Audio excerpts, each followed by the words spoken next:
time is approximately 11:09 a.m. The camera is rolling and we are now on the record. The videographer is Sam Shaver and the court reporter is Valerie Grubaugh with the business address of Armstrong and Oakey, 222 East Town Street, Columbus, Ohio. Will the attorneys present please introduce themselves? Yes, this is attorney Subodh Chandra for the plaintiffs. We also have my colleague Ethan Dawson, and we also have plaintiff Robert Bobby Vala, V-A-L-A, for himself and also for the corporation as the representative of Valaverse LLC. Derek Muncie on behalf of the defendant. You may now swear in the witness. Would you raise your right hand, sir? Do you swear or affirm the testimony you're about to give will be the truth so help you God? Yes, ma'am. Well, good morning, Mr. Koepnick, and we appreciate you sitting for your deposition today. Have you ever had your deposition taken before? No, sir. All right. So what I'm going to do is explain to you the rules of deposition and how we're going to conduct the deposition today. As you know, I represent plaintiff Bobby Vala and the company Valaverse LLC. This is our opportunity to question you as a defendant in the case, but there is a very serious nature to the oath that you just took. So just as in court, when you swear to tell the truth, you have an obligation, a legal obligation, to tell the truth in this deposition under penalty of perjury. Do you understand that? Yes, sir. And just like in a court proceeding, and in fact, if there's a trial in this matter, portions of this testimony, with the court's permission, overcoming any objections, can be presented to the jury. And so what I would request is that you respect the deposition process as if it's live testimony in a court. You understand that? Yes, sir. All right. The other thing about a deposition, it's not like a normal conversation where people just naturally finish each other's thoughts and sometimes interrupt each other. It's very important that we not interrupt each other because we have to let the court reporter write everything down and make the official transcript and record of what was said today. You understand that? Yes, sir. So even if you see where you think I'm going with a question, please let me finish my questions and ensure that I'm finished before you start to answer, okay? Yes, sir. Also be sure you understand the question. If, especially as we proceed in a deposition, we all tend to get tired, I tend to get tired, and my questions might get more, rambly or confusing. If you don't understand a question, you have to ask for clarification or ask me to restate it. Do you understand? Yes, sir. You agree that that's what you'll do if you don't understand a question? Yes, sir. Okay. And if you do answer a question, then we're going to infer that you understood the question. Fair? Yes, sir. All right. Now, the other thing about a deposition and the need to transcribe the answers is that all of your answers need to be oral, O-R-A-L. No grunts, no things that we ordinarily think we understand in a normal conversation, again, have to be clear oral answers, yes, no, etc. Understood? Yes, sir. Now, I tend not to be great at always catching this, so I'm going to ask my colleague Ethan Dawson to poke me if I missed one, and also, opposing counsel, but let's make a good record today. Again, if you don't understand a question, you can ask me to repeat it or rephrase it. I can also ask the court reporter to reread the question if necessary. Now, here's a big one. And most of the questions I'm going to ask you today, unless I specify otherwise, are not going to be who, what, when, where, why, how questions. They're going to be very direct questions that are designed to try to elicit a yes or no. You understand? Yes, sir. And just as you just did, when I ask a question that is designed as and susceptible to a yes or no answer, my expectation is that you answer the question yes or no. Agreed? Generally, yes. Okay. Now, if there's something you want to say after that, then that sheds light on your answer, that's up to you. But the actual questions that I'm going to be asking, by and large, are going to be yes or no questions. And if for some reason you're not able to answer yes or no, that could be a problem. And so if I'm not getting a yes or no in response to those questions, I am going to persist until I get a yes or no question. And, you know, again, both the video and the transcript will reflect that unwillingness to answer, and I just caution you to please be careful about that. Now, this isn't meant to be a marathon or, you know, a torture chamber, so if you need a break at any point, just ask for one. But if there's a question pending, you must answer that first, okay? Yes, sir. All right.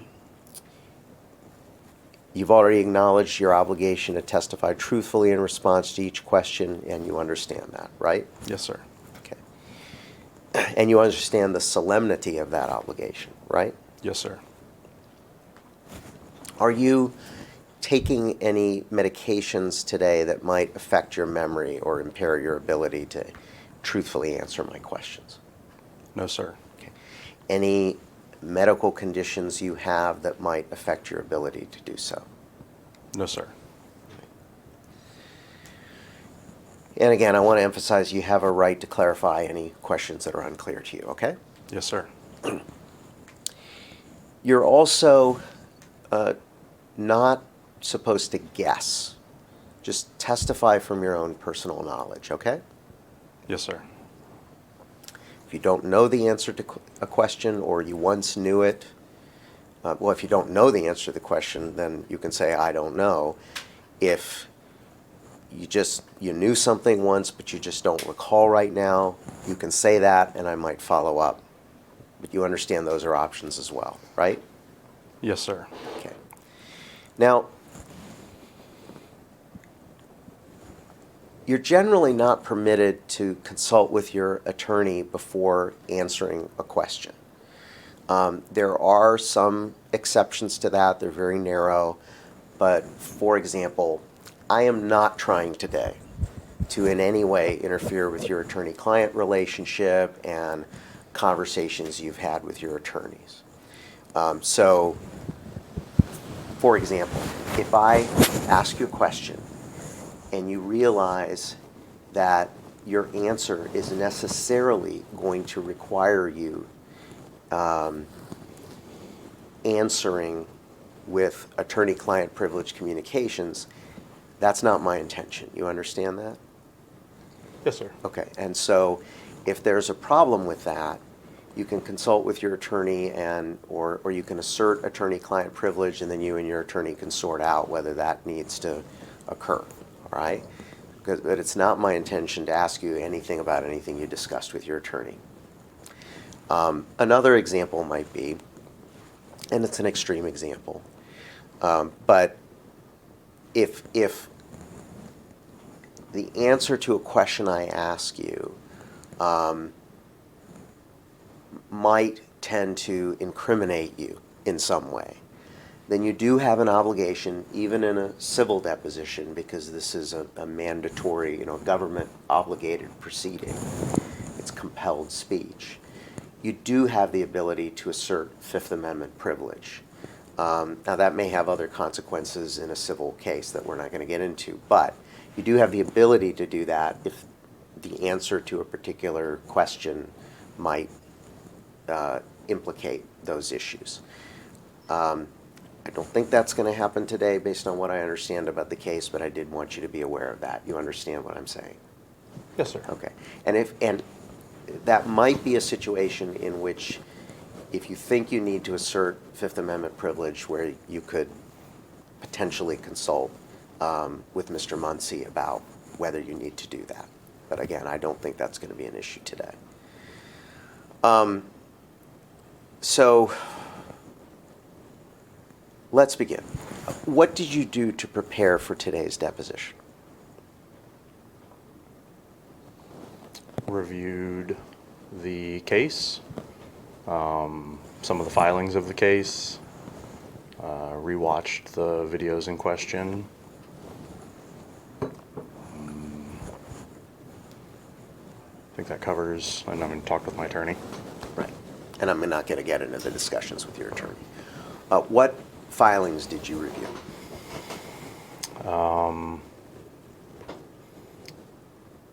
The original complaint, my answer, some of the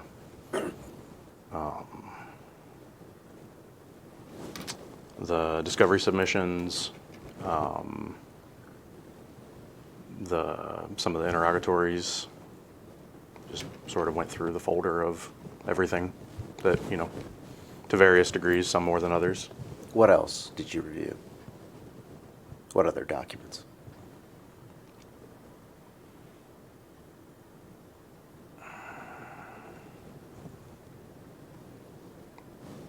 Emails with my attorney. I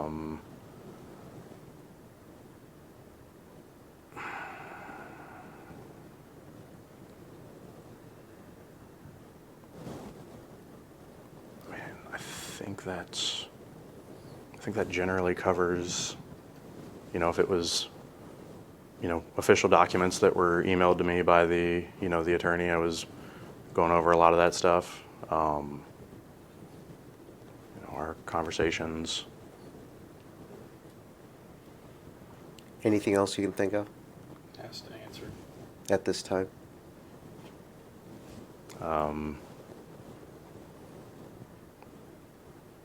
Notes that I took while talking with my attorney. Okay. If you think of anything else later and you realize your answer was incomplete, go ahead and tell us about it, all right? Can I ask a clarifying question? Sure. I guess when you say, what did I review for this deposition, my understanding of the question was like, in the immediacy, are you asking in terms of the grander scale in the sense that like I've been preparing for this deposition since the case was filed? No, Okay. and that's a fair question. I'm just talking about, once you heard that your deposition was going to be scheduled, maybe it had been scheduled earlier and then pushed back, what preparation did you put in to prepare for a deposition or this deposition? Understood. And Okay. so if there's anything to add to the list, let us know. I feel like my answer was complete. Thank you. All right, so what is your full name? Kenneth Koepnick. Can you please spell the middle name and then the last name? Roarke, and then Koepnick. What is your date of birth? 01/27/1987. How old does that make you? 38. What is your current home address? 9251 Jane Avenue, Miamisburg, Ohio, 45342. Is that in Montgomery County? I believe so. What is your current employer? The toy department. And where is that? 5960 Dixie Highway, Fairfield, Ohio, 45014. What is that exactly? It is a retail toy store. Independent? Yes, sir. How long have you been with the toy department?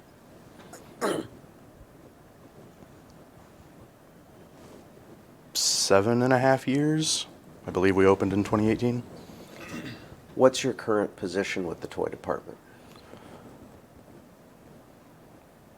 We don't have formal titles, but generally speaking, I'm viewed as the operations manager.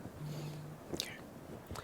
And Flesh out for me a little bit what that means. What does that mean in terms of your role, your day-to-day functions within the operation? I oversee daily operations of the retail space. I manage workflow for employees. I handle,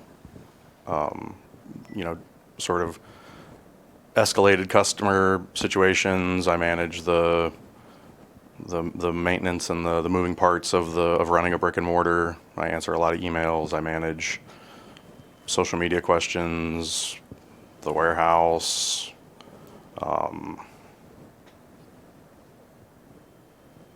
It's a small business, and it's, I wear many hats. So I think that covers most of my day-to-day.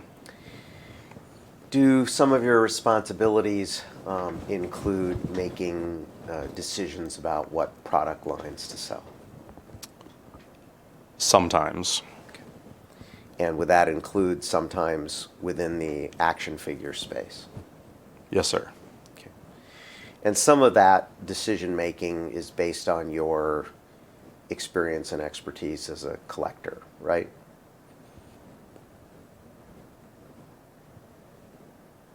Yes, sir. Okay. Is that the only position that you've held with the company, the one where you're effectively an operations manager? No, sir. Tell us about the previous positions. At some point, I was less involved in probably before we moved in 2023, I was less involved in the full managing of, it was more decentralized because we were smaller. And I was managing our eBay store when we had that for a while. And then before that, I was I was managing the eBay store full time. Okay. And then any other roles? Throughout the tenure, I've also been a representative at trade shows and conventions. Tell me what that means. I prepare inventory to sell at temporary trade shows and conventions and transport it to the location, set it up, sell it, load it back up, take it back. Have action force figures ever been a part of the product line that you're selling at those conventions and trade shows?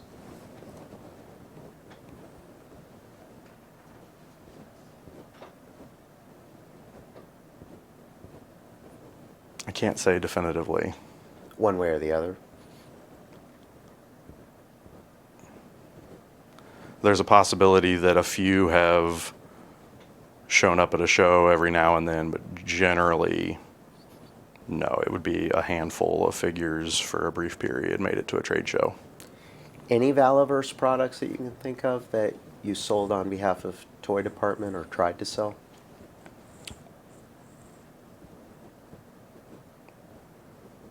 In general or specifically at shows? Specifically at shows. Let's start with that. Got it. I believe there's a possibility that we would have had some of the first release Sergeant Slaughter figures at a couple of shows early on, but I can't say for sure. How long ago would that have been? About 9-10 years ago? No. How long?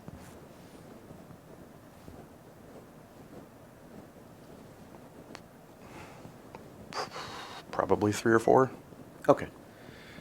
Would it be fair to say that right now, Toy Department is not marketing or selling either online or in the store any Action Force products? No, sir. It would not be fair to say. Okay, so it is currently selling those figures? Yes. Okay. Would you say a lot or not very many relative to other lines? Not very many. Okay.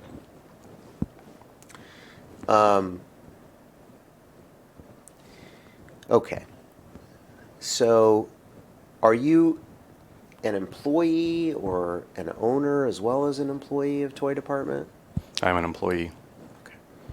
Any discussion about potentially having an ownership stake in the company? No. And who are your supervisors there? Christopher Neal. Does Christopher Neal own the place? Yes, sir. Okay. Can you spell the last name? Neal. And is the Christopher with a CH at the beginning? Yes, sir. And just a PH in the middle, right? Yes, sir. I've just seen some unusual spellings in the name, that's why. Yeah. So, besides Christopher Neal, any other supervisors? No, sir. What is your annual compensation there? I'm unsure. Well, approximate it for me. You instructed me not to guess. Well, I'm asking you to approximate it. You must have some idea of what you make.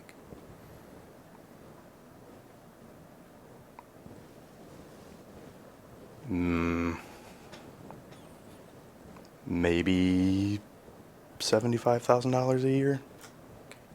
And is that what would be approximately reflected on your W-2 for Toy Department employment in the tax year 2024?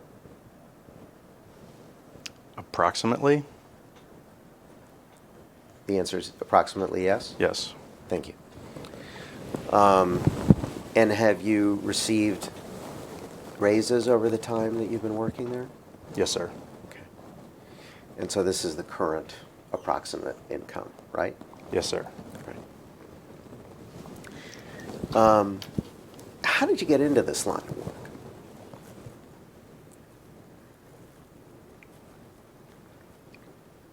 My cousin invited me to help him with his company at conventions on weekends while I had another job, and that's it. I may have missed something. Is Christopher Neal your cousin? No, sir. Okay. So that's a different cousin.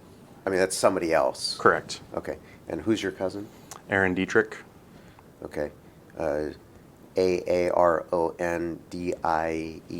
No, sir. Go ahead. Oh, sorry. No, go ahead. Okay. Aarondettrick. Okay. And what's his relationship? Does he have any relationship with Toy Department? No, sir. Okay.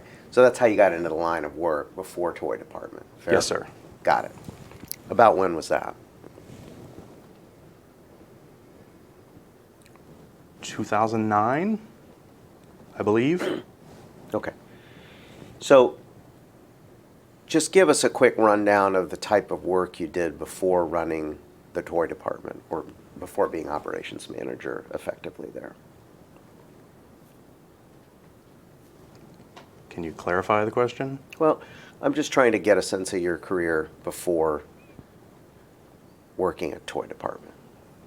Outside of what I answered already, like before Yeah. what I answered already? Yes. Before or after? I've been a substitute teacher. I've been a Papa John's delivery driver. I've been a Cutco cutlery salesman. I helped sell coins at coin shows and conventions. I sold comic books at conventions. I was a quality assurance specialist, a hazard insurance processor,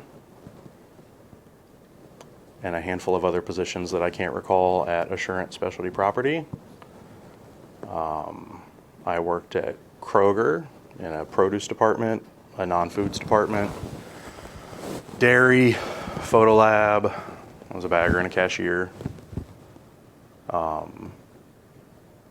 And then I helped my cousin at trade shows and conventions. I believe that covers most of it. And your cousin was in this sort of toy selling business? Yes, sir. Collectibles mostly? Yes, sir. Got it. Now, you still working with your cousin on side projects? No, sir. Did you, actually before I get to the next set of questions, do you have side hustles along with the work at the toy department?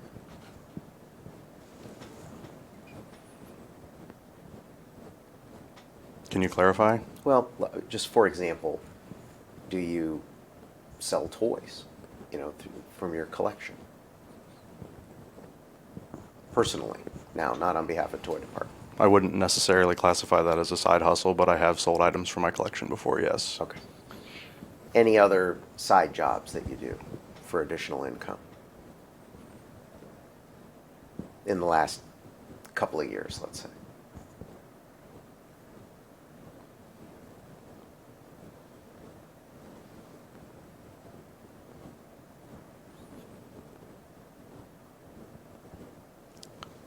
Again, outside of helping my cousin, no. And you did derive some income from helping your cousin in the last couple of years? Not in the last couple of years. Okay. Did you attend high school? Yes, sir. Where? Springfield South High School. And did you graduate? Yes, sir. Did you attend college? Yes, sir. Where did you attend?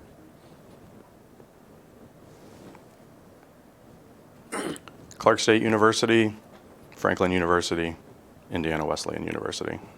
Did you graduate? Yes, sir. What was your degree? Associates, bachelor's, master's. And what were the fields of study? The specific titles of the degrees elude me, but it was generally business management and leadership. And the master's was in what? It was an MBA, and I don't remember the specific. From what university? Indiana Wesleyan University. Okay. Any further education beyond what we've discussed? Not formal. Informal? Life. Okay. Fair enough.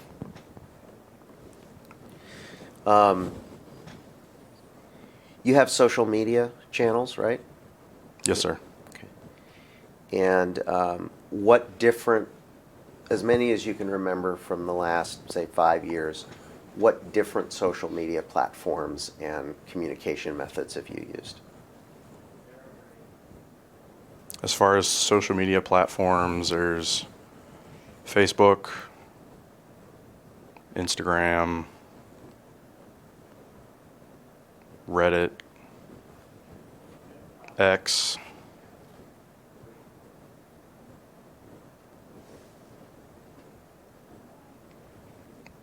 I assume we mean personally or professionally or both. Both, and you can break them down. Okay, so those were personal. YouTube was another method. Oh, fair. YouTube. And then there was this Histank group. Oh, His Tank is a web forum, yes, that I'm a member of. What else?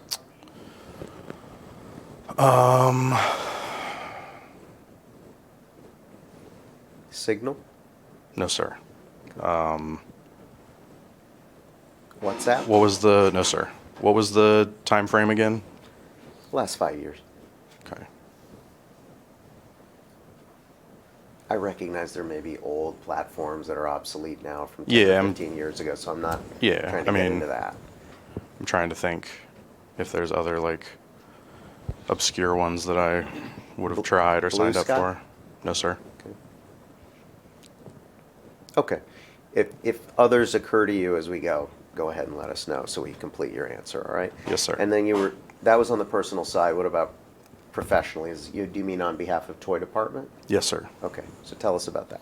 Professionally, I engage with the toy department's accounts on Facebook, Instagram, TikTok.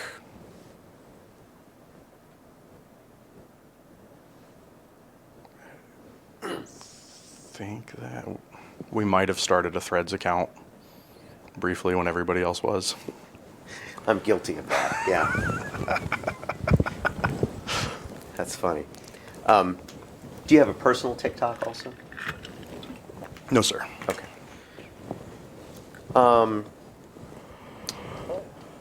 Let's turn to the professional ones that you just mentioned.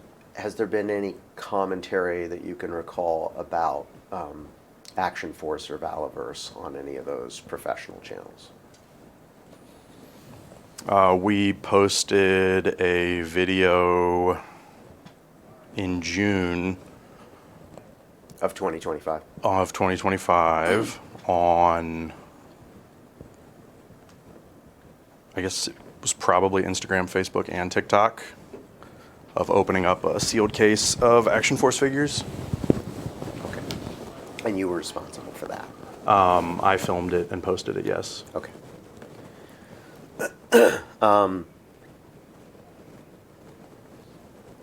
Now, do you happen to know offhand, as you sit here today, whether copies of those videos were produced in discovery in this case at all, or identified in discovery? I don't believe they were, because I don't believe they're pertinent to the case. Okay. They're not. So even you believe they would or wouldn't be responsive to discovery questions asking you to produce all communications made by you regarding Valaverse or Robert Vala? Yes, sir. All right. Any other social media channels you can think of that you haven't mentioned already, professional or personal? Let's see here. There was probably a post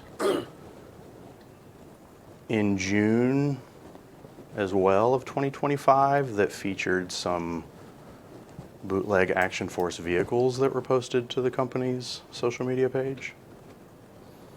What was the time frame on that again? Probably in the 20s, June 20 something, I believe. On all three of those platforms?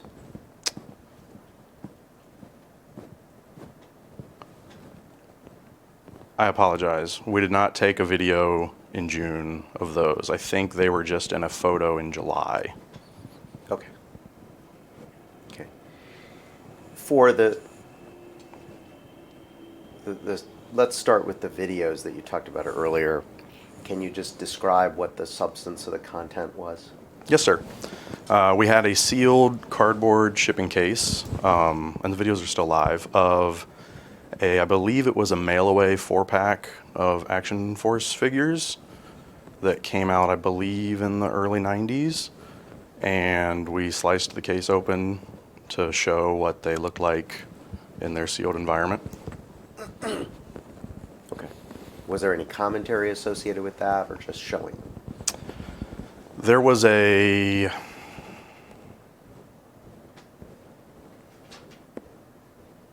caption, but I do not recall what it said. I believe there was just music over the video itself. Okay. Do you recall whether the post was sort of critical or negative in nature about it, or? I believe it was excited. Okay. And then as to the photos that you mentioned, or photo, describe the nature of that. A friend of ours had custom cast some Action Force vehicles to make colorful artistic interpretations of them, and had them for sale in our booth at Kentuckiana. Okay. I need to get some clarification when you're talking about the Action Force related videos and the photo from this year. Are you talking about Palatoy Action Force, not Valaverse? Oh, yes, sir. Okay. So in that respect, none of these have anything to do with Valaverse at all? Correct. Okay. Thank you for the clarification. Yes, sir. Your main online alias or handle is Ken Diesel, right? Kendiesel. No, sir. Where did you use that one? I'm not for sure. Okay. Well, did you use it for Histag? Possibly. Did you use it in Reddit? I don't recall. Okay. Where do you recall having used it?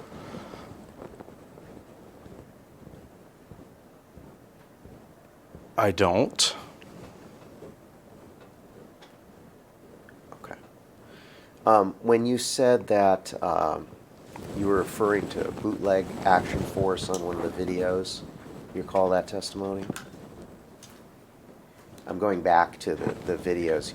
You made a reference to bootleg action force. Which Recall videos? seeing it? Well, the videos you were talking about posting this year. Understood. Okay.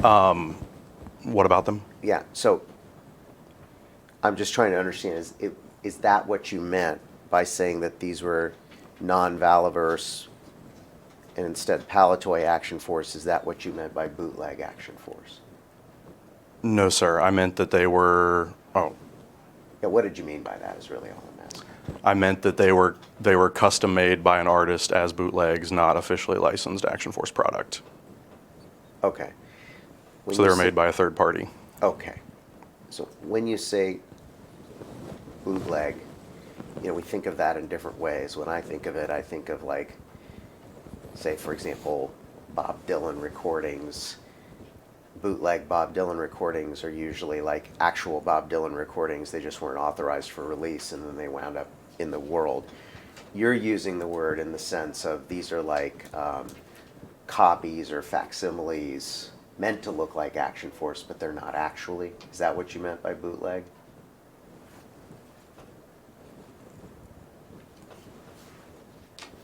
I would say no, sir. So what did you mean by the word bootleg in reference to? I meant that they were unauthorized, third party produced product. Okay. But they're meant to look like Action Force.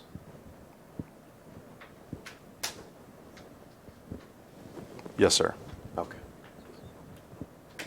And is it your understanding that they're,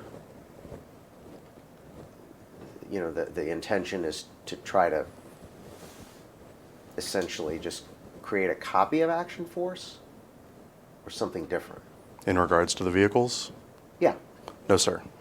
Oh, you asked I'm sorry, that wasn't a yes or no question, was it?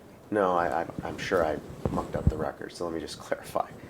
I'm trying to understand your understanding of what the purpose of the creation of these types of products are. Got it. They were art toys created by an artist who described them himself as bootlegs. Okay. Okay. Well, I could probably spend 2 hours talking to you about that and get fascinated by your industry, so let me move on. I do love talking toys. Yeah. Just Ken Diesel, that online alias or handle, you use that on Instagram though, right? I'm not for sure. Okay.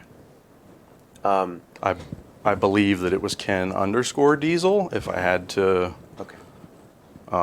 if my memory serves, but I haven't had access to that account for a few years. Okay. Where does the Diesel part of the handle come from? You're familiar with the thespian Vin Diesel. Okay. When I was in high school, my buddy, we were weightlifting for the football team, and in an attempt to motivate me on the weight machine, he started using that. And so as a 17-year-old, and you just sort of lock in your social handles and try to carry them forward. I will confess I've never heard him described as a thespian before. But, all right. So you're a toy collector, right? Yes, sir. And for how long have you been a toy collector, would you say?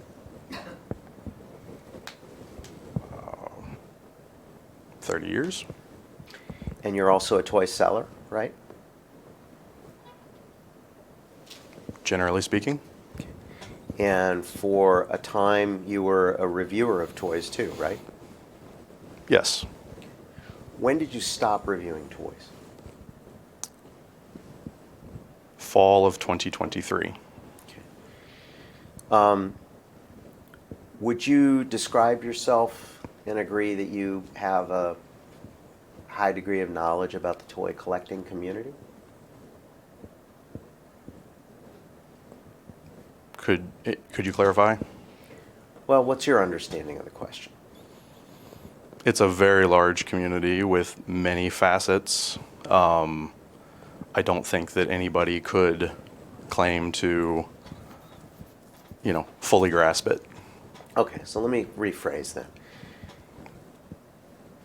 With 30 years of experience in, toy collecting, you'd agree that you have a fair amount of knowledge about the toy collecting community. Fair? Some facets of it. Okay. And you know a fair amount about toys and toy lines, right? A fair amount, yes. Okay. Especially in the action figure space. Yes, sir. All right. And it's your livelihood and not just your hobby. Fair? Correct. Yes, sir. Okay. All right. Why don't we do this? I know we haven't been going very long, but I think here's what I would suggest. Let's take just a 5-minute break, and then my plan, Mr. Muncy, is to take until about 1 o'clock for questioning, and then we can break for lunch and then resume after that. All right? Let's take 5. The time is approximately 11:51 a.m. and we're going off the record.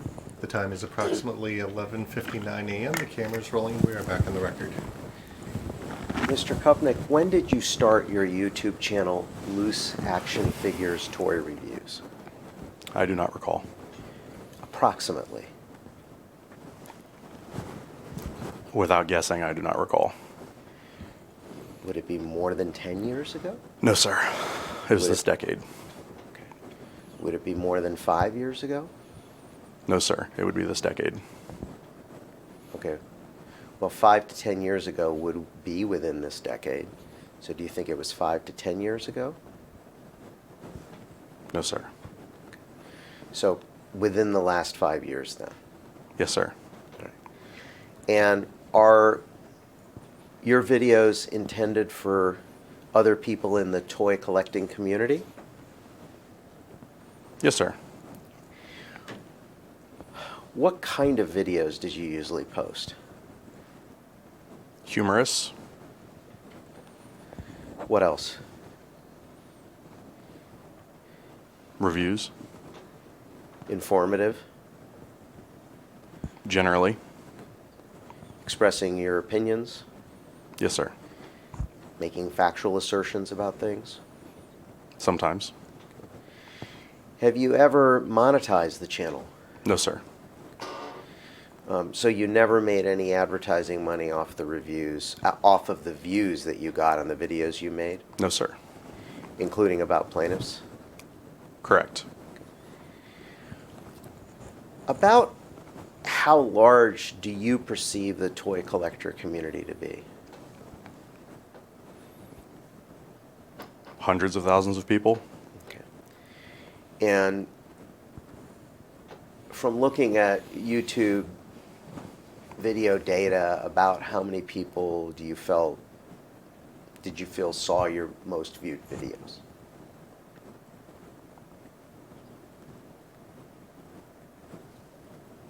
I can't say. Okay. Well, over 1,000, fair?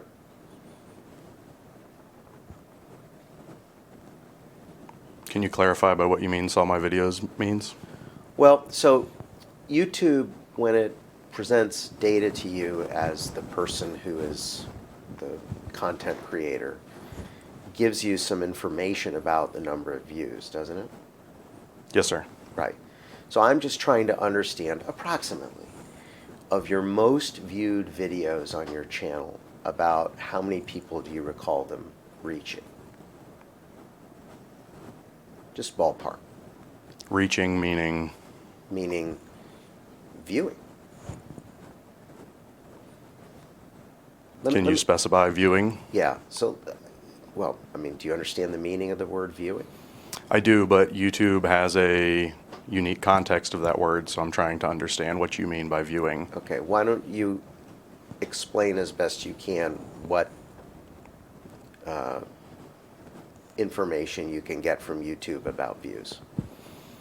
It's my understanding that YouTube counts anything over 30 seconds as a view. Fair enough. So whatever data you recall seeing about your most viewed videos, I'm just trying to get a sense of what were the most popular. That's not what you asked. Well, what were the most viewed then? You're asking me what the most viewed videos on my channel were? I'm asking you what the largest number of views you recall from your videos. Got it. By YouTube count, there's a 10,000 count view on one video. Okay. And of the videos about plaintiffs, what were the approximate number of views? I only recall the one, and I believe it was the 10,000 YouTube view video. And that was the longer first video that you posted about Vala and Valaverse, right? Yes, sir. Now,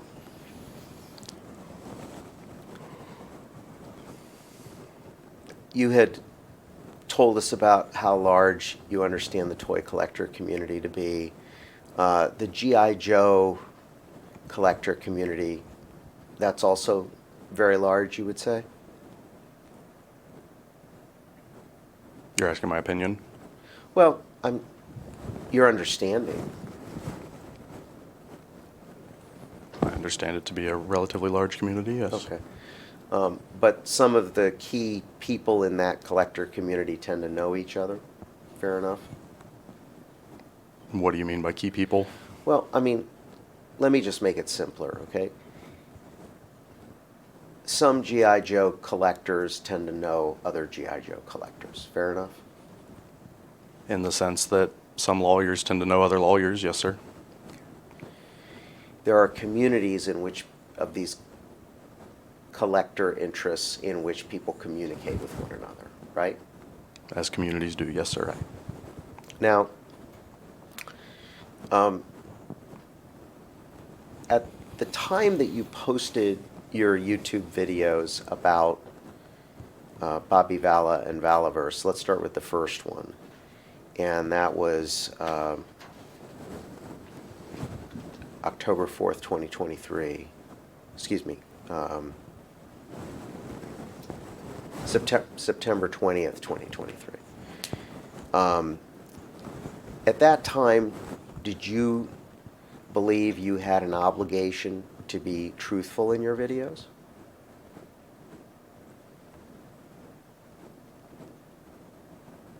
Can you clarify? I'm not sure how I could clarify that question any more, but I'll try. September 20th, 2023 is the date you posted the first YouTube video about Vala and Valaverse. I am asking you, before you posted that video, did you believe that you had an obligation to be honest in the video? I'll object as it relates to any call for a legal conclusion, but go ahead and answer.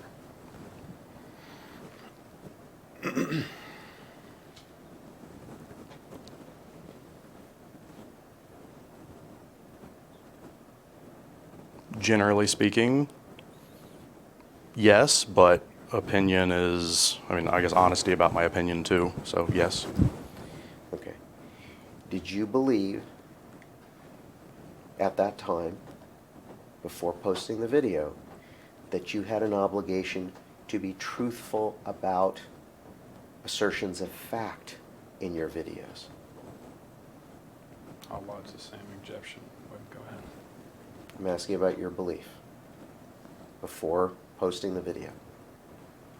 Can you repeat the question again? I'm going to have the court reporter read it back to you.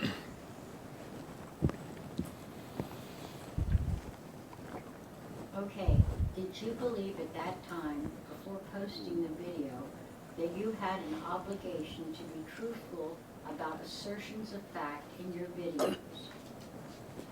Yes. Now, I'm going to play you a clip from the October 4th, 2023 video. It's Exhibit 45. And, you know, you posted this, you've seen this, your counsel has a copy of this. And we're going to go ahead and give you the flash drive. Eric, this is the exhibit. It's for the court reporter, and then...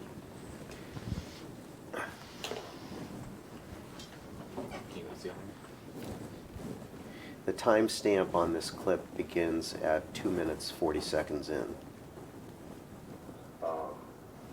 I've made some videos. I like to think that I've got the receipts for the most part. Okay, let's stop. There. You said, quote, "I'd like to think I've got the receipts for the most part," unquote, right? Yes, sir.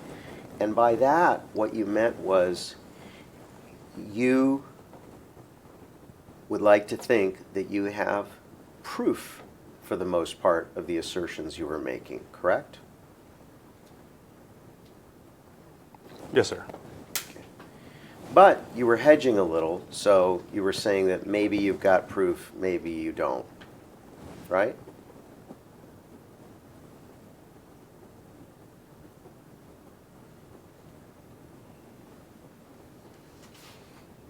Yes, sir. Okay. Now, from your understanding of the community of friends and acquaintances watching your YouTube videos that you knew about, did you believe that your viewers would tend to trust your assertions of fact? I can't say. Well, you had many friends you knew were watching your videos who were fellow toy collectors, right? What do you mean by many? Well, what do you think it means? When I think many people, I usually think dozens of people. Okay. Well, about how many friends and acquaintances did you know who watched your videos about Vala and Valaverse? I can't say without guessing. Well, maybe give me a range, an approximate range. Based off personal interactions about the video, I would say 15 to 20. Okay. And you would have expected, based on those relationships, that those viewers at least would tend to trust your statements, right? Object as it relates to speculation, but go ahead. I'm asking about your expectation. Do you understand the question? No, sir. You don't understand the question? No, sir. Can you restate it, please? I'm going to have the court reporter read it back.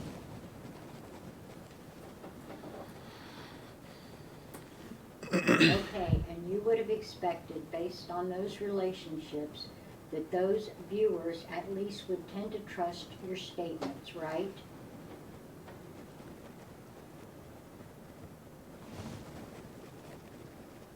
Trust in the context that I believed them, sure. Trust the factual accuracy of any factual assertions you were making, correct? Not necessarily.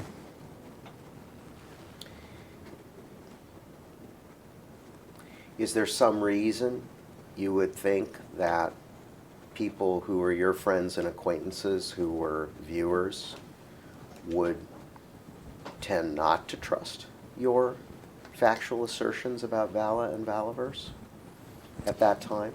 I have no idea if my friends or acquaintances trust me or my knowledge. Right, and that's fair, but my question really is about your expectation.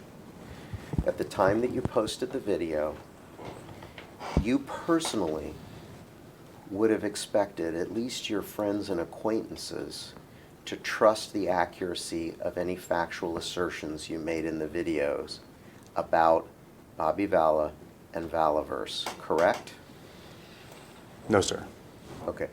So then would the opposite be true? You would have expected your friends and acquaintances not to believe you.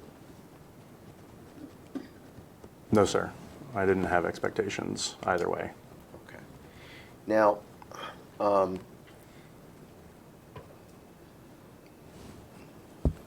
you consider yourself as having knowledge about toy collecting of action figures, right?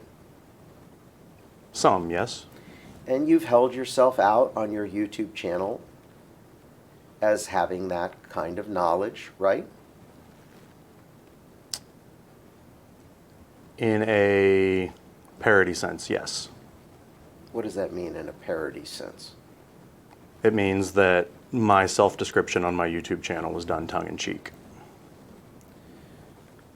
And what description is that you're talking about now? It was in the complaint. I believe it was the complaint. I don't know the exact quote, but. Okay, so without reference to that, I mean just in general, when you're hosting a YouTube channel about toy collecting topics, you were not presenting yourself as some sort of bumpkin who doesn't actually know anything about the subject, right? Correct. Okay. So I'll give you an example. Recently, I've been going down a rabbit hole. I'm a huge Beatles fan, right? And recently I've been going down a rabbit hole of some people who know a lot about music or like music, and they show themselves, they're young people, showing themselves listening to a Beatles song or album for the first time in their lives, Yeah. right? And it has sent me down a rabbit hole, and that's probably something I need help with. But those are people who are, for the most part, saying, I don't know anything about this subject of Beatles music, and I'm listening for the first time. Sure. You weren't doing that, right? Anything like that about toy collecting. Fair? I would have to review the videos on my channel to say for sure, but I believe that I clarified many times that I'm not an expert. You were holding yourself out, though, as somebody with knowledge about toy collecting. Implicitly or explicitly. Fair?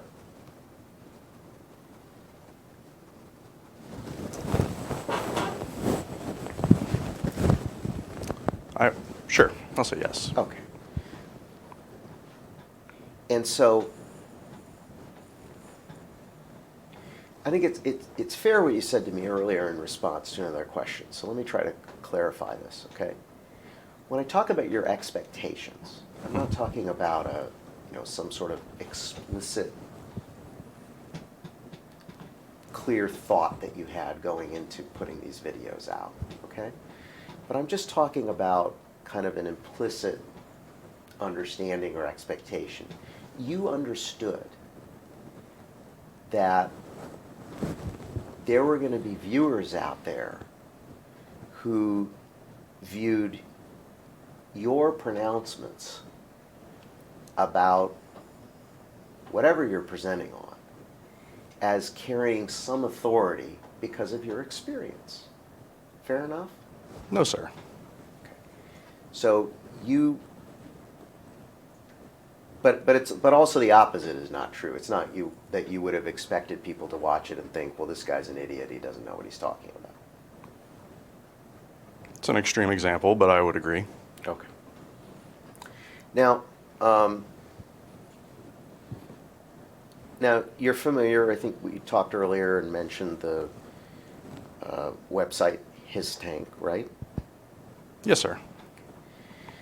Let's take a look at you talk about the HisTank forum. This is September 20th, 2023, Exhibit 2. And we're going to start at 28 minutes in from 28 seconds to 55 seconds.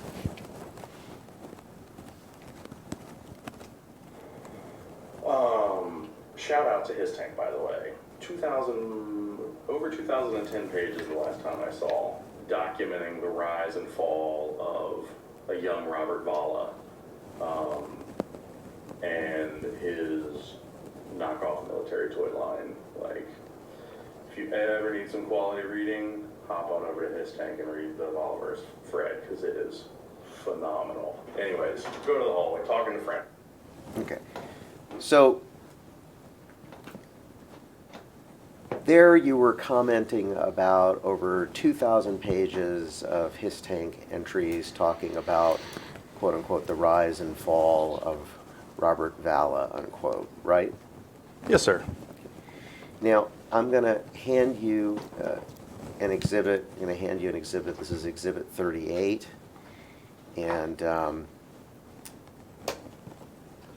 there is a user, his tank 1425. And his tank 1425 says, I run one of the largest toy stores in the Midwest. And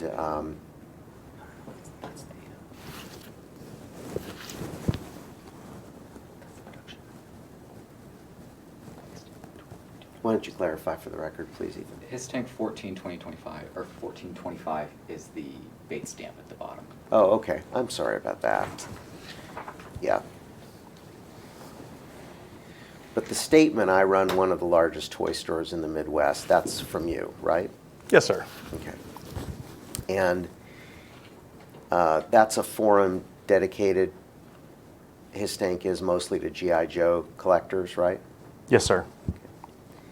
And this Ken Diesel handle, that's you? Ken Diesel 937? Yes. Yes, sir. And I should clarify, earlier when I was asking you questions about the Ken Diesel handle, I was talking about Ken Diesel 937. Does that change any of your answers? It likely would, yes. Okay. So let's just go over that again. On what fora did you use Ken Diesel 937? What? On what different social media did you use Ken Diesel 937? His tank is one of them, right? His tank, maybe X, probably the PlayStation Network.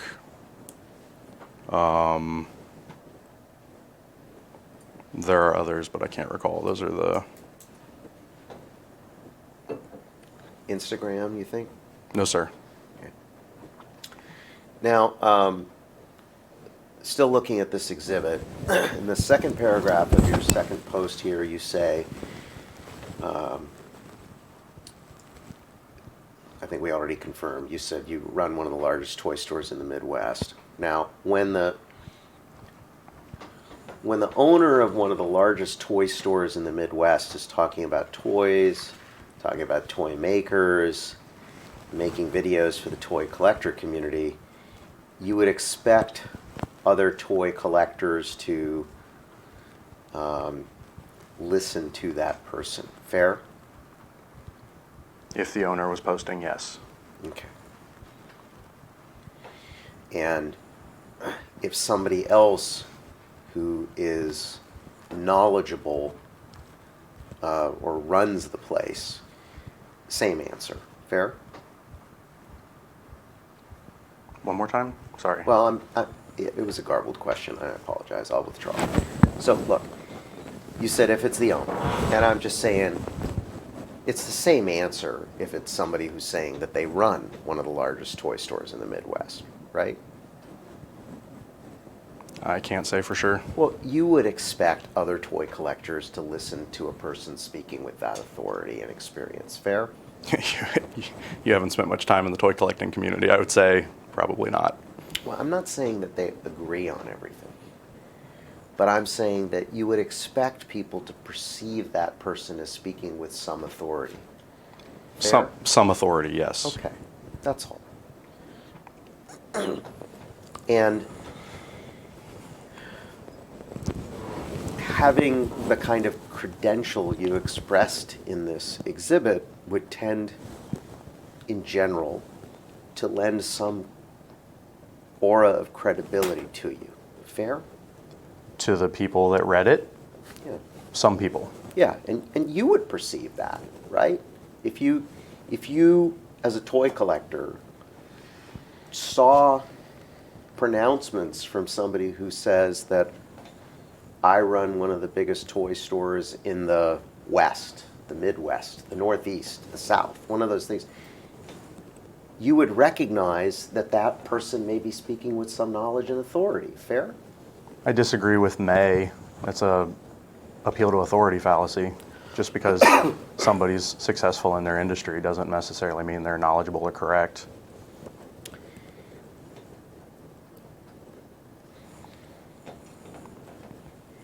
I'm not suggesting that that person is right about everything that they say, which is why I said some authority. You would be able to, in your own mind, as a person who's lived in the universe and works in the toy industry, that somebody who is actually a toy dealer might have greater knowledge than somebody who, say, just started as a collector. Fair? In general? Sure. Okay. Yes. And so somebody with those kind of credentials speaking up in these kinds of fora, like his tank, tends to be something that, to your understanding, people notice. Fair? I would say that's not fair. It's clearly classified as an anecdote right before the quote that you read.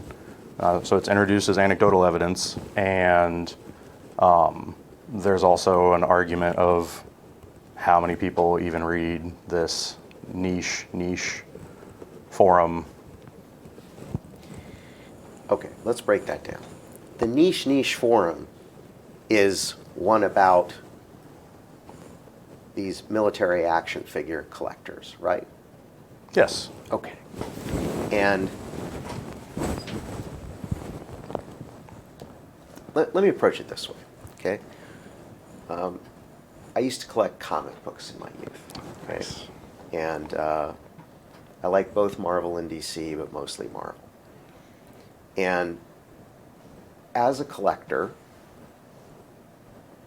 there's the people that own the store, there's the people in the store who know a lot about comic books in different lines and different storylines, right? Have you ever been a comic book collector? Yes, sir. Yeah. So the difference between some, young kid like me coming in and maybe knowing a little bit about certain Marvel storylines and somebody who's actually a dealer of comic books, people generally understand that there's a knowledge gap there, an experience gap there. Fair? I would say it's fair that there's an experience gap. I would disagree with the idea that there's necessarily a knowledge gap. Well, the person who's, say a starting collector is just not going to know as much as somebody who has been selling those books and can engage in a detailed conversation about all the storylines and what's coming out and what came out in the past. Fair? In that much more detailed example you gave, I would agree. Right. All right. So,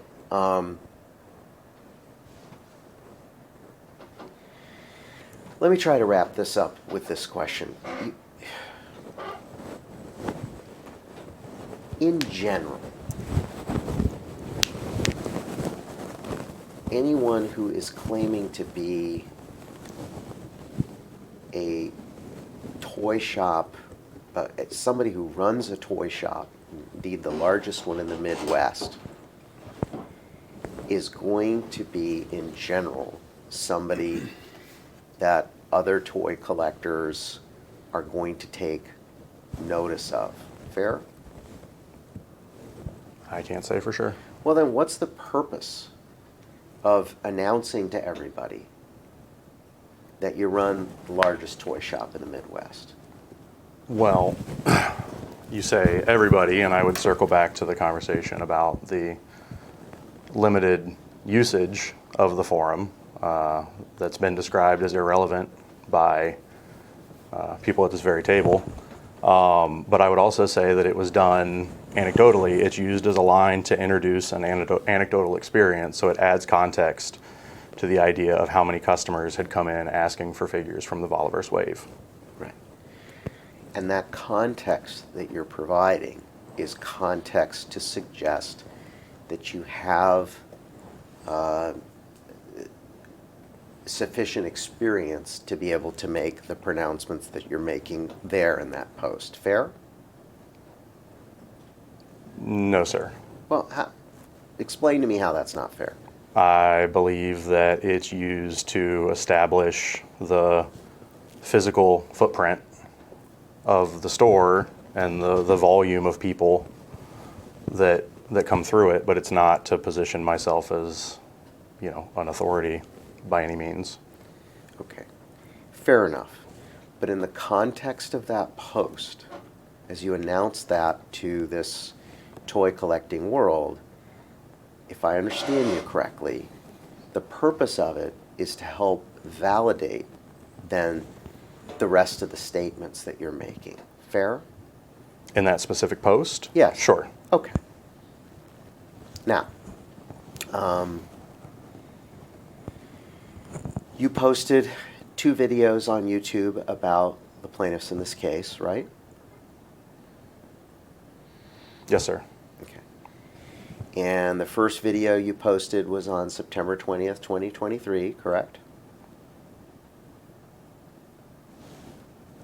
Yes, sir. Okay.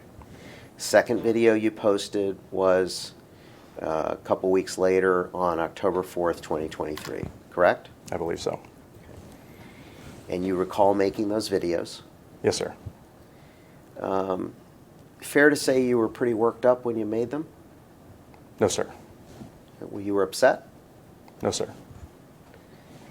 You were angry?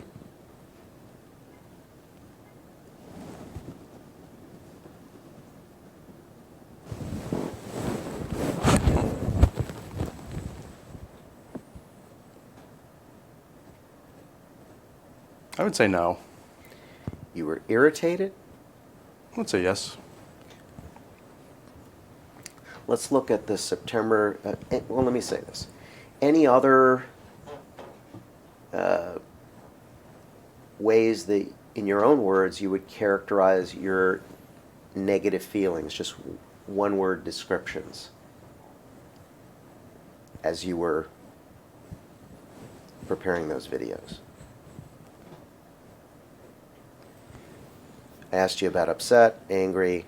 I asked you about irritated. You said yes. I just want to make sure that I'm using the right word, Sure. the right adjective. Sure. Specifically negative? Yeah.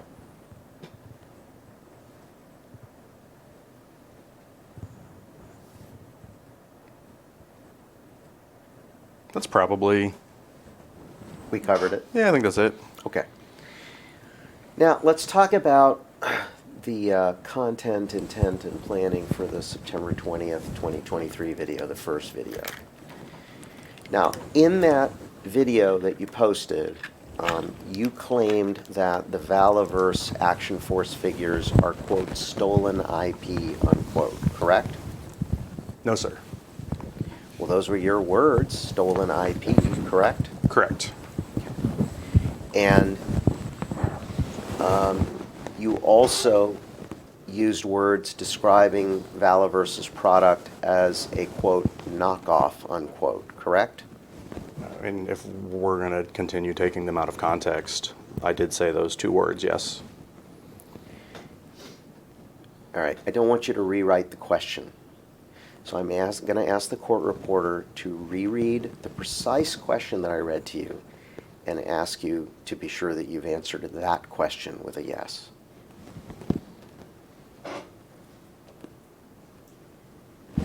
You also used words describing Valaverse's product as a quote unquote knockoff, as a quote knockoff unquote, correct?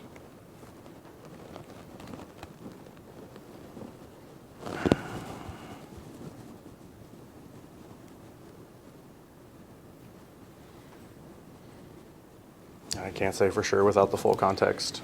Okay, I'm going to play you this clip. Thank you. It is September 20th, 2023 YouTube video posted by you. And it is at minute 28, through 28 to 55 seconds. And what I'd like to do is this is the clip that includes the use of the word knockoff, and I'm only asking you to confirm that you are saying that Valaverse's product is a knockoff, okay? Here we go.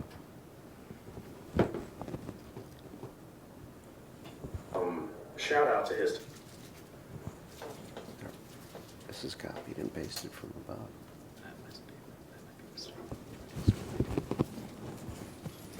Yeah, well, let me first play the stolen IP piece, all right? Hang on a second.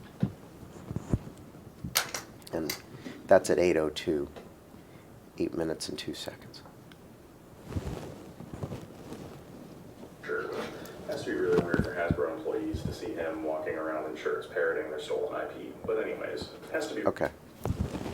Now again, you were claiming that the Valaverse Action Force figures are stolen IP, quote unquote, correct? I'm gonna object. This is a mischaracterization. Can we play the clip again?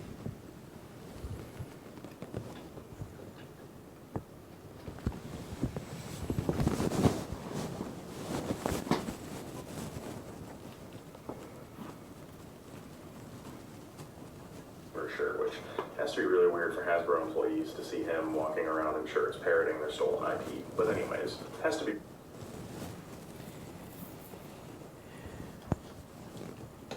Could you answer the question now, please? Can I get the question one more time? Thank you.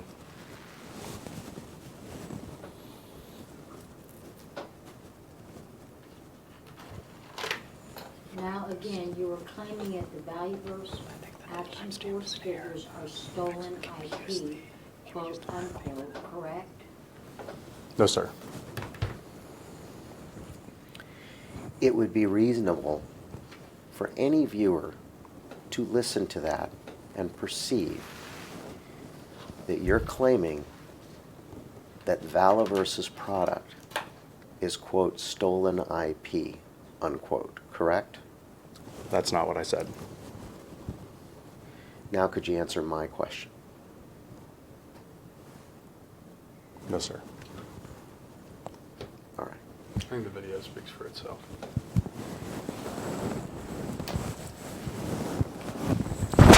Okay.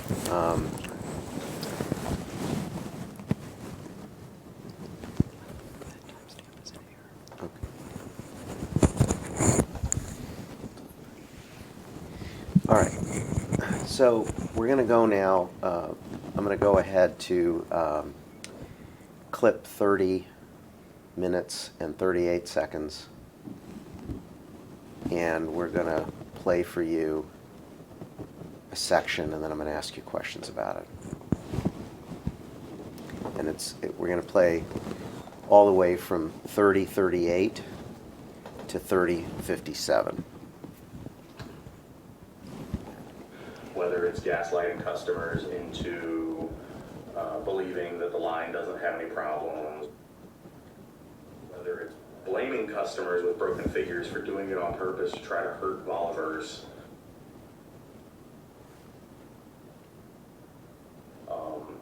whether it's ripping people off for $100 for a little soft goods jacket on a repainted figure. Okay. Now, in this clip that we just played, you said that, withdraw that. In this clip that we just played, you accused plaintiffs of ripping people off and gaslighting customers, correct? I can't say for sure because I don't have the lead in to the clip. Well, in preparation for this deposition today, you said you watched the videos, Yes, right? sir. And you've known that these particular statements in this video have been the source of controversy in this lawsuit the entire time, right? Yes, sir. Okay. So in fairness to you, I am going to go back to say, you know, let's go back to 30 minutes and 20 seconds back, and then play it forward to 30:57 again to see if that broader context enables you to answer a simple question, which is to acknowledge that you said that plaintiffs are, quote, ripping people off, unquote, and, quote, gaslighting, unquote, customers. Go ahead.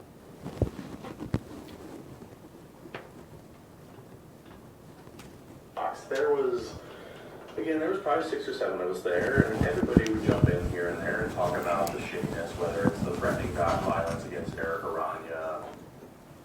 Let me pause and just reflect for the record what's on the video right now. Would you like me to describe?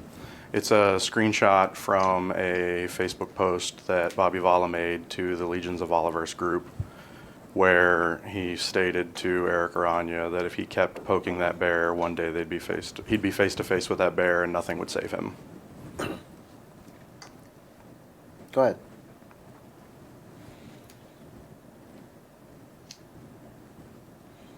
Whether it's gaslighting customers into believing that the line doesn't have any problems. And can we do the same thing here? Can you tell for the record what's in the background of the video? It's a meme about figures being able to do their iconic pose out of the box that shows a Marvel Legends or America Chavez figure that's unable to do her iconic pose and a Valaverse figure with a broken hip. And it's saying that the one is not an iconic pose and the other one is an iconic pose. Go ahead, Mr. Muncy. If you're now hang on. If you're now the one conducting my deposition, you can just take over. But the questions are mine. Go ahead. That's fair. We can clarify later. With broken figures for doing it on purpose to try to hurt Valaverse.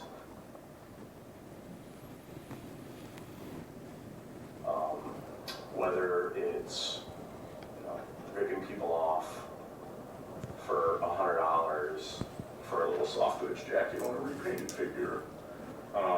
Okay, you can pause now. Now look, this is pretty simple. Mm-hmm. The record that the court reporter has transcribed has clearly identified the portion of the video that we have played now twice. My question is very simple. In this video, you said that plaintiffs are, quote, ripping people off, unquote, and, quote, gaslighting, unquote, customers. Correct? No, sir. Okay. So when we heard you use the word ripping people off, did we just not hear it? You heard the words. Okay. And those words were an accusation against plaintiffs, correct? No, sir. They were an accusation against Bobby Vala, correct? No, sir. They were an accusation against Valaverse, correct? No, sir. Who then do you contend you were speaking about? I was speaking about the people in the lobby at Joe Fest, as we heard me mention in the opening when we replayed the clip and you gave it the proper context, where I'm talking about a group of people in the lobby and what they were talking about while we were standing around in a circle. So you were accusing people in the lobby of Joe Fest of ripping people off? No, I was telling a story about those people and those being the topic of discussion in the lobby. Okay. I was not accusing anybody.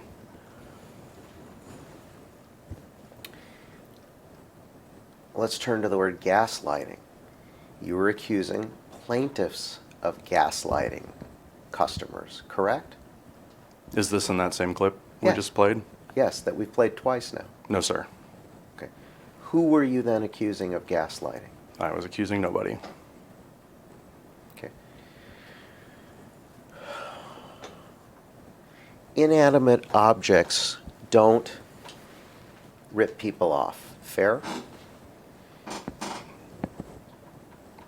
Sure, that's fair.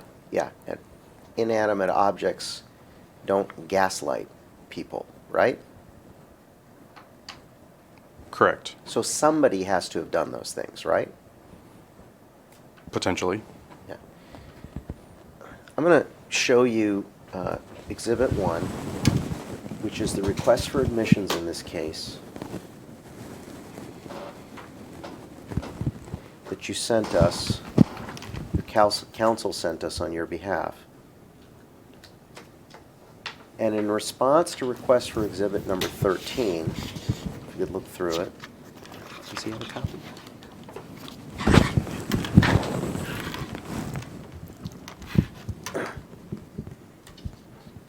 You admitted that you had said that plaintiffs are ripping people off and gaslighting customers.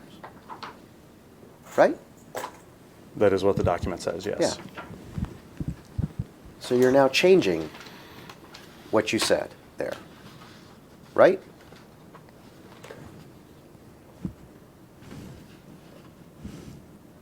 Yes.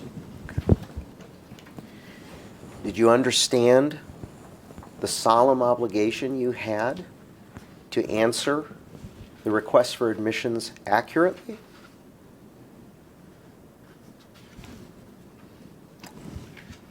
Yes or no? No. Oh, so when you're sent a formal legal document called a request for admissions that is sent to your counsel and that you're asked to prepare responses to, you don't understand at all in the context of formal litigation how important it is that you answer accurately? Is that your sworn testimony? No, sir. Are you saying you just didn't know you had to take responses to this seriously? No, sir. And your response to the request for admission, admitting that you said plaintiffs are ripping people off and gaslighting customers, was closer in time than today to the YouTube videos that you posted, correct? Yes, sir. And since then, you've apparently decided to change your story, correct? No, sir.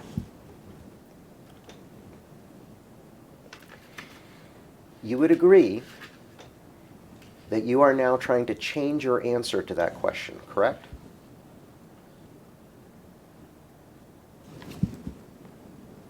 Yes, sir. And you understand that we have a right to rely on your prior answer, correct?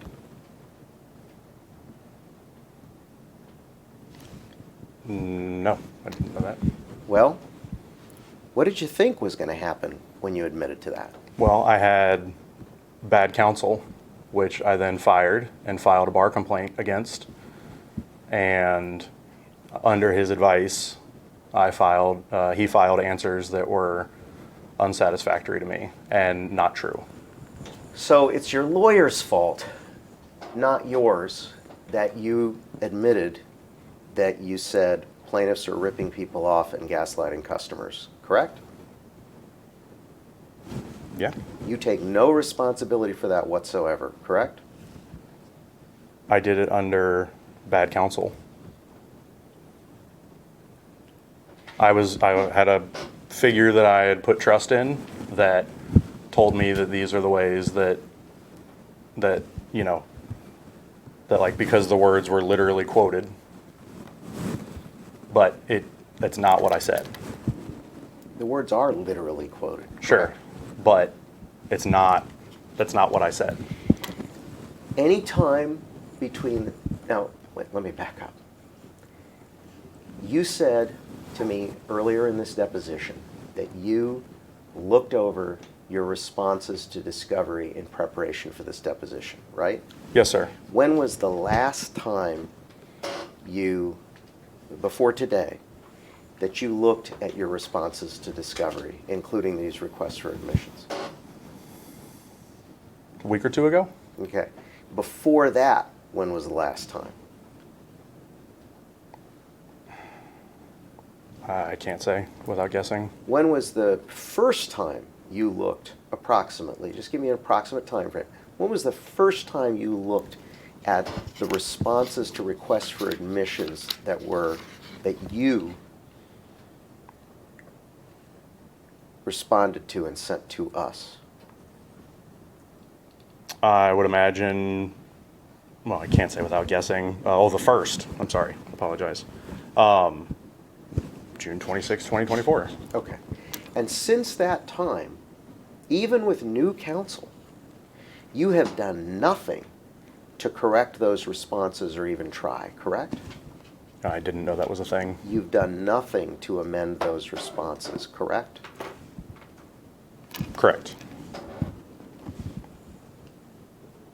Even with supposedly inaccurate responses out there, right? Correct. All right, let's take a look at request for admission number 5 in Exhibit 1 and your response. There too, you admitted that in the September video you posted on YouTube, you claimed the Valaverse Action Force figures are stolen IP. Correct? Yes, sir. Okay. And yet you are today, if I understand you correctly, disavowing your admission there. Correct? Yes, sir. Again, you didn't take seriously your obligation to answer truthfully, correct? No, sir. You took no Meaning, step. meaning, I should clarify because that could be confusing. Sorry. Meaning what? I disagree with what you said. Just so it's clear. All right. When did you first come to the revelation that you had supposedly answered requests for admissions on such key issues in this case, the stolen IP claim and the claim that Valaverse is ripping people off and gaslighting? When exactly did you come to the revelation that you had answered those incorrectly? When my attorney was filling out the paperwork. Well, wait a minute. You're saying you came to that revelation back in 2024? I disagreed with him when we were filling out the documents, and that I told him that I wasn't comfortable with those answers. I mean, Okay.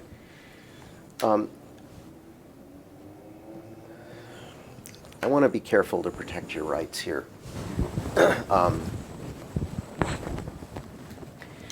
Mr. Muncy, Mr. Koepnick has now repeatedly referred to discussions with his prior counsel. As far as I'm concerned, that represents a waiver of attorney-client privilege with regard to his prior counsel, and opens up prior With regards to counsel. those statements. Well, That's it. well, the law is to the same or similar subject matter. And so there is a discussion to be had about the scope of the waiver of privilege. Mr. Koepnick seems to be suggesting, and let me ask you to confirm this, Mr. Koepnick. Is it your claim that your lawyer, your prior lawyer, answered requests for admissions in this manner on your behalf against your instruction that that is not how they are to be accurately answered? Is that your sworn testimony? I would not say that it happened against my instruction. Okay. So these prior responses in the requests for admissions were ultimately given with your authorization, correct? Yes. All right.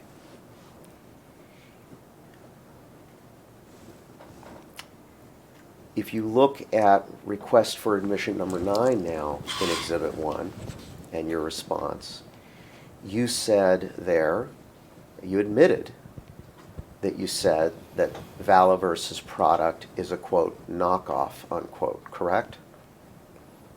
That is what I admitted in the exhibit, yes. And yet you're disavowing that testimony today, correct? I guess so.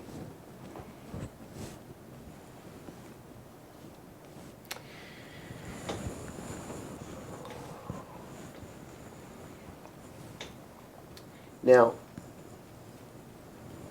putting aside for the moment your claims about your attorney, you would agree that if you were accusing the plaintiffs in this case, Bobby Vala and Valaverse, of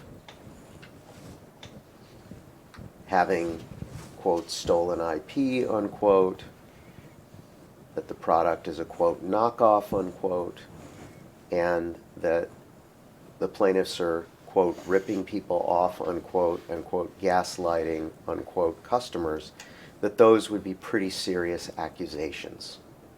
Agree? No. So it wouldn't be serious at all to accuse someone of having action figures that are stolen IP. Is that your sworn testimony?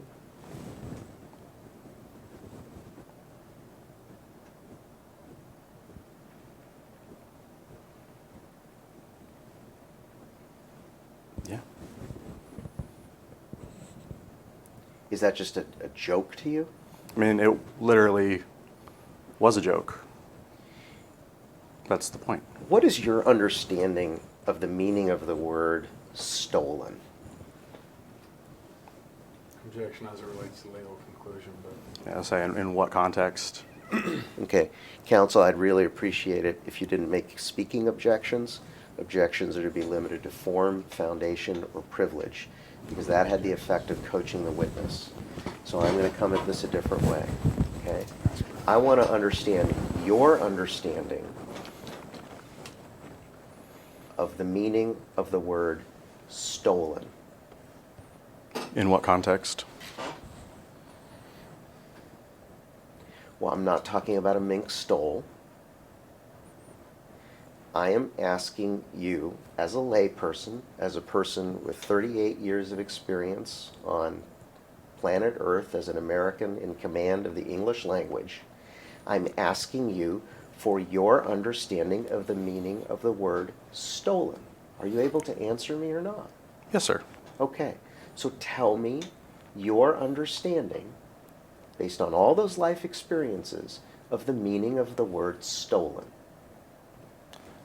You mentioned the breadth of the English language. Unfortunately, the English language has a lot of words that can mean various degrees of things. Like if you get pulled over for a speeding ticket, and you're saying you drove it like you stole it, you're not necessarily implying that you actually drove the car off the lot and, Okay. took it away. Mr. Koepnick, I literally didn't ask you that. I'm just asking you whether you can define the word stolen. Can you? Generally, it means taken without permission. Yeah. It means to steal, right? It means something that has been taken by theft. Fair? I mean, sure, I'm sure that's one definition. Okay. And that's kind of the commonly understood definition of stolen, right? I can't say. Well, if you were to say to somebody, someone has stolen my wallet, you would expect the listener to think that a theft has occurred of your wallet, correct? Sure. Thank you. Now,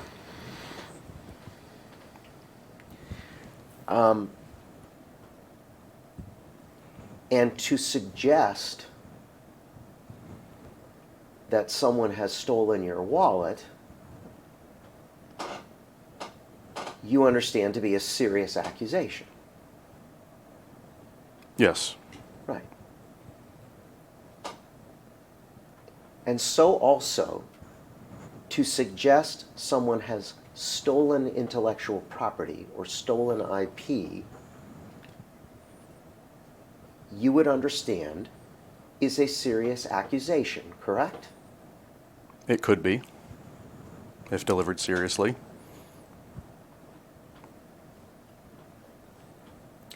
Now, likewise, to suggest that someone's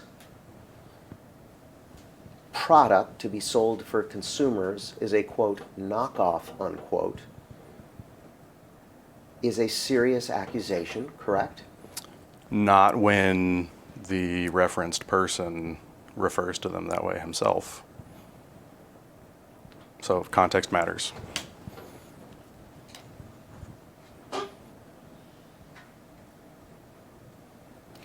In general, suggesting that someone product sold to consumers is a, quote, knockoff, unquote, would be a serious accusation, correct? No. So that kind of, those words can just be kind of tossed around cavalierly, right? In the toy community, yes. Now, likewise, to accuse someone in a consumer-facing business of, quote, ripping people off, unquote, were that to occur, in general would be a pretty serious accusation, correct? No. And likewise, to accuse someone in a customer-facing business of, quote, gaslighting, unquote, their customers would be a pretty serious accusation in general. Wouldn't you agree? Yes. All right. Now, I'm trying to understand your answer where you said it's not a serious accusation to accuse someone in a customer-facing business of, quote, ripping people off. Your answer was that that would not be a serious accusation in general. And I'm afraid we're now back to trying to gain a common understanding about common English words and phrases. The phrase ripping people off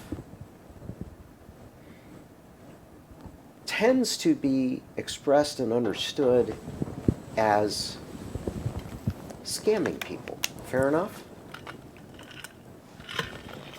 Not necessarily.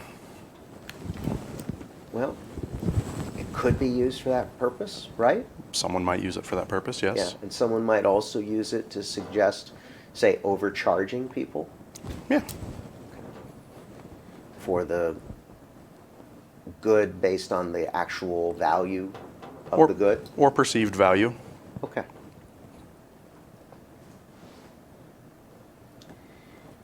But in both of those contexts, it's a pretty serious accusation. Wouldn't you agree?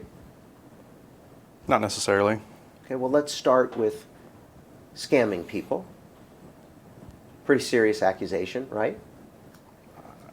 If somebody accused somebody of scamming somebody, yes, that would be a serious accusation. And if the meaning of the words ripping people off were to be understood as scamming, then a pretty serious accusation, right? If that's what someone meant when they said it, yes. If that's how people took it, because that's what it appeared to be suggesting, also pretty serious accusation, correct? If that's how people took it, yes. And similar answers to, say, grossly overcharging people for the value or perceived value of the product sold, correct? What do you mean by grossly overcharging? Well, what do you think it means? Depends on the item. I'm not talking I'm sure about- you've had clients that have thought you've grossly overcharged. It's all in the eye of the payer, right?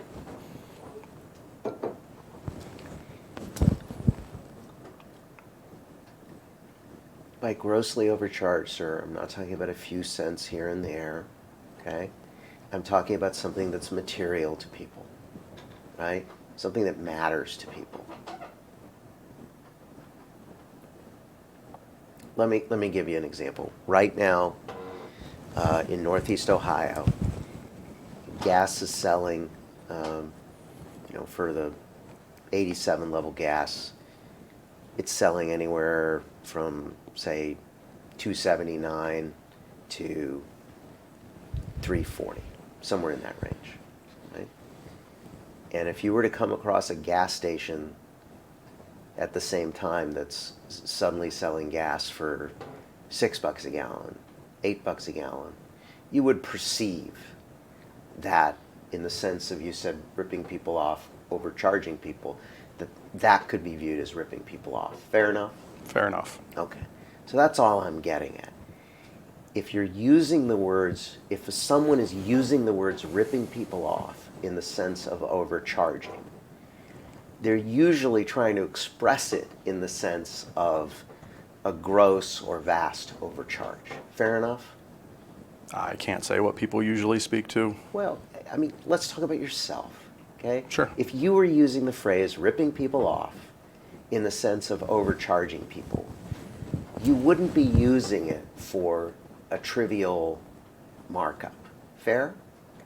Oh, you misunderstand how cheap I am. So what you're trying to tell me under oath is that if you saw two gas stations and one of them is charging $2.89 and the other is charging $2.99, different brand names, right? One is Sunoco, one is Shell. Shell tends to charge a little more. They're charging $2.99, and the other one's charging $2.89. That you would view the $2.99, you would characterize it as ripping people off. Is that your sworn testimony? That's not what I said. No, I don't Okay. agree with that. So I am trying to understand for you, in the sense of overcharging, which Sure. you've conceded can be the meaning of the word ripping people off.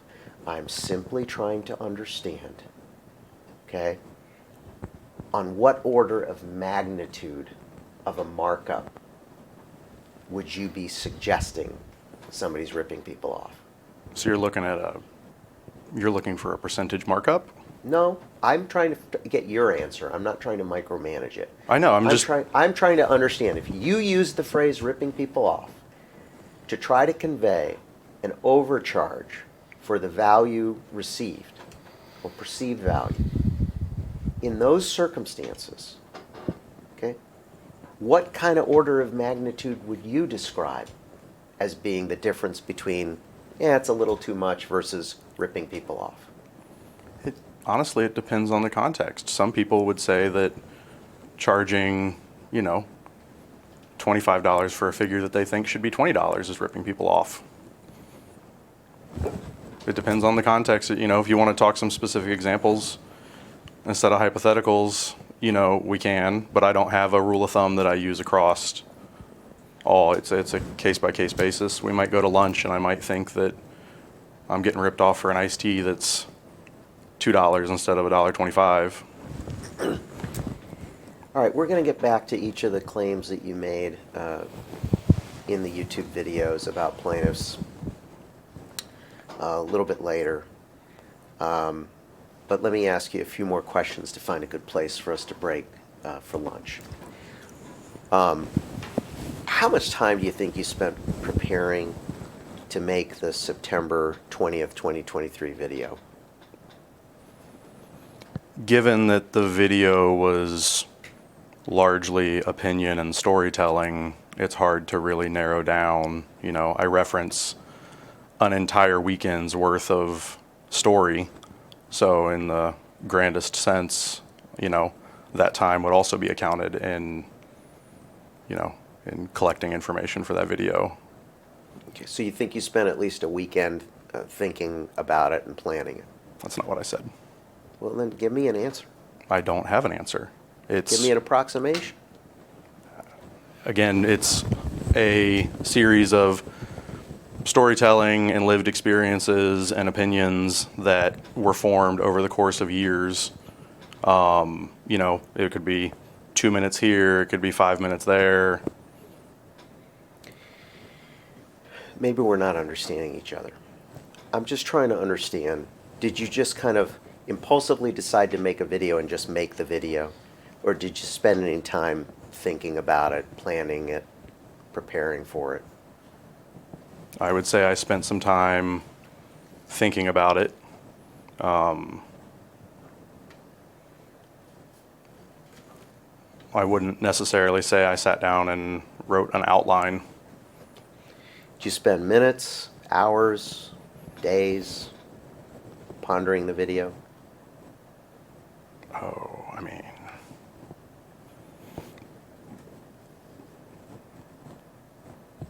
I can't say without guessing. Okay. In terms of the time frames on the posting of the video is September 20th, 2023. Are you saying you were planning on doing the video during Joe Fest? No, sir. Okay. So your planning started after Joe Fest? Yes, sir. When was Joe Fest that year? Sometime in June. I don't have the specific 2023 dates. Okay. And when I was talking about the lived experiences of a weekend, I was talking about the Joe Fest of the that the story in the video is about, so not the 2023 Joe Fest. Okay. Now,